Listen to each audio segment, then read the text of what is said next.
எழுதிய கல்லறை வெளிச்சம் என்ற நூலிலிருந்து எடுக்கப்பட்ட தமிழனார் வாழும் தமிழ்காய் வாழும் என்ற கவிதைகளை உங்களுக்காய் எழுதுகிறேன்.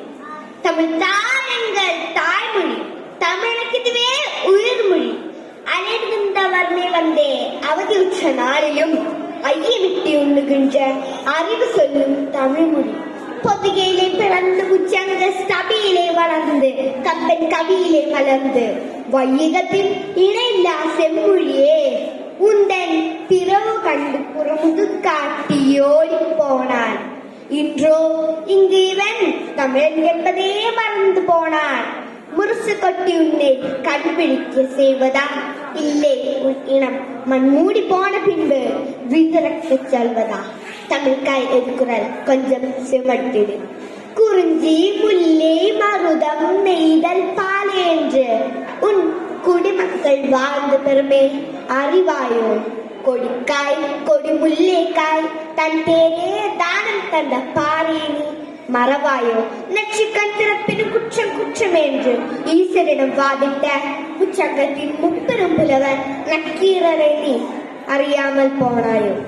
இரண்டடி 7 சீர்கள் உலக பொதுமறையாம் திருக்குறள் இயல்பியலின் இலக்கியம் பிடிந்த நீதி நூல் எம்மையன் வள்ளுவன் தந்த ஒப்பற்சி இலக்கியம். இலக்கியம் ஒருபுறம் இருக்க மறுபுறம் காப்பியம்.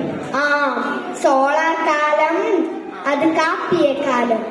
சிலப்பதிகாரம் மணிமேகலை சீர்ந்து சிந்தாமணி மலையாவது குண்டலிலே சேர்ந்தும் 50 காப்பியங்களை கரம் பிடித்து உலா வந்த வசந்த காலம். இப்படி ஆண் சிங்கங்கள் ஒரு முனையில் கர்ஜிக்க மறுமுனையில் என் தமிழ் முதலி அவ்வே ஆத்திச்சூடியில் அறிஞர் காட்டி நெல்லி கொடையாய் என்று சுட்ட பலத்திற்கும் சுடாத பலத்திற்கும் விடை தேடியா உன் பாட்டியை நீ அறிவாயோ தமிழா மறவாயோ தமிழா? அன்றோ தமிழ் வளர்த்த ஒரு கூட்டம், இன்றோ தமிழ் அழிக்க ஒரு கூட்டம். ஆங்கில மொழிக்கு சிவப்பு கம்பளம் விதித்து முன்வரிசையில் முட்டி மோதி வந்து நின்றாய். வெட்கமில்லையா தமிழா? தமிழ் மொழிக்கு காவல் என்றல்லவா உன்னை நினைத்தேன். ஆனால் ஐயோ, ஆங்கிலத்திற்கே குடை பிடித்தாய். நான் கேட்கிறேன், வல்லவன் ஆங்கிலம் படித்தானா? இல்லை, வெள்ளைக்காரன் தான் உனக்கு அப்பனா? கண்ணிருந்தும் குருடனானாய், செவி எழுந்தும் செவிடனானாய். உண்மையை நீ மறந்து போனாய். உண்மையை உரைக்கிறேன் கேள். செம்மொழி நினைவை கண்டு வெள்ளைக்காரன் கூட தன் பேரை வீரமாமுனிவர் என்று மாற்றிய வரலாறும் உண்டு. அவன் கல்லறையில் இங்கு தமிழ் மாணவன் உறங்குகிறான். இத்தனை அறிந்த உனக்கு சிலந்தி வலையில் சிறைவாசமா? போதும் தமிழா போதும், பிதற்றி பிதற்றி நான் கழித்தது போதும். மரணம் வரவென்று பயம் என்றால் நாம் எல்லாம் தமிழ்காய்க்க திறந்தவர்களாக இருக்க மாட்டோம்.